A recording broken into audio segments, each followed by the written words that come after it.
रविवारी आता मार्च एंडची लगबग सुरू झाली आहे। 25 मार्च पासून आतापर्यंत तब्बल 1232 GR जारी केले गेले। आज संध्याकाळपर्यंत अजून काही GR ची भर पडेल। आज शासकीय सुट्टीत तरी सुद्धा शासन निर्णयांचा धडाका मात्र कायमच राहिलाय। राज्य सरकारकडून वेगवेगळ्या विभागातले शासन निर्णय आज जारी व्हायची शक्यता आहे।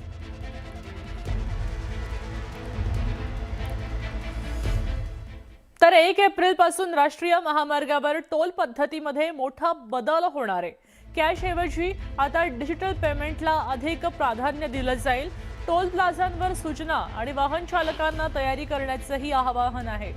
डिजिटल पेमेंटमुळे व्यवहार अधिक सोपे आणि जलद होतील। 1 एप्रिल पासून फास्टॅगच्या वार्षिक शुल्कातही वाढ होतीये। सध्या 3000 रुपये असलेलं शुल्क आता 3075 रुपये होणार आहे आणि या बदलाचा लाखो वाहन चालकांवर परिणाम होणार आहे। बातमी आहे नाशिक संभाजीनगर महामार्गावरची। इथं बिनसूर बाजार समितीजवळ एक अपघात झालाय।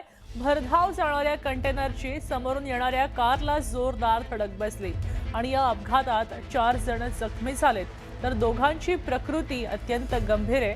ही संपूर्ण सीसीटीव्ही घटना सीसीटीव्ही मध्ये आता कैद झाल्याचंही कळतंय।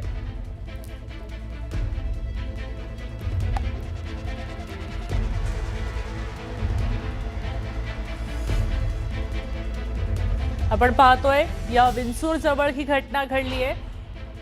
हा जो अपघात झाला ती अपघाताची दृश्य आपण पाहतोय। या भरधाव डंपरची ही धडक बसलेली आहे आणि तिथे काही जण जखमी झाले, तर दोघांची परिस्थिती अत्यंत गंभीर आहे असंही बोललं जातंय। एका कंटेनरचा अपघात झाला। बातमी आहे उल्हासनगर महापालिकेच्या सर्वसाधारण सभेची। इथं लाडकी विद्यार्थिनी योजनेची घोषणा केली आहे। या योजनेला माजी आमदार ज्योती कलानींचं नाव देण्यात येणार आहे। कलानींच्या नावाला भाजपच्या नगरसेवकांनी जोरदार विरोध केलाय।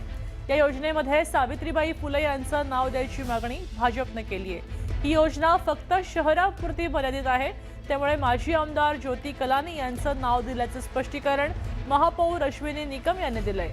मात्र या योजनेमुळे कोट्यवधी रुपयांचा भार तिजोरीवर पडणार आहे आणि महापालिकेचा ढासळलेला आर्थिक डोलारा अजूनच ढासळणार आहे आणि म्हणूनच यावर टीका होतीये।